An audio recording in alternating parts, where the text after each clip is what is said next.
Инструкция для подачи заявки на присуждение образовательных грантов, а также оказание социальной поддержки обучающимся в организациях высшего образования.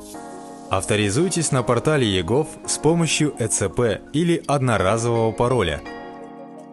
На главной странице портала ЕГОВ выберите вкладку «Образование». Далее необходимо выбрать раздел «Высшее образование». Затем выберите из списка услугу присуждения образовательных грантов, а также оказание социальной поддержки обучающимся в организациях высшего образования. Кликните по кнопке «Заказать услугу онлайн». Заполните сведения о заявителе, укажите номер телефона, электронную почту, а также категорию заявителя. Выберите ребенка, если вы подаете заявку как родитель абитуриента. Укажите сведения об учебном заведении. Отметьте, является ли ребенок выпускником учебного заведения за рубежом, а также имеется ли аттестат с отличием.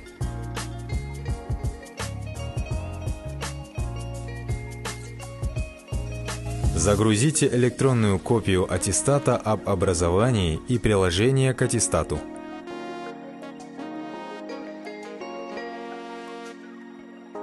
Отметьте, имеется ли международный сертификат, подтверждающий владение иностранным языком. Выберите название международного сертификата и укажите количество баллов.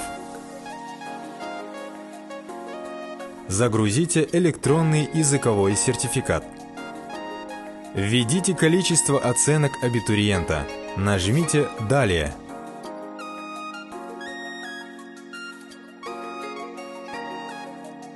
В случае, если ребенок является обладателем знака Алтенбельга, отметьте галочкой. Если абитуриент был награжден знаком отличия за проявленный патриотизм и активную гражданскую позицию, загрузите электронную копию удостоверения о вручении знака отличия «Медаль Елбасы». Если выпускник является победителем олимпиад, спортивных соревнований, исполнительных конкурсов, выберите вид олимпиады, год проведения олимпиады, наименование предметов олимпиад и загрузите электронную копию дипломов.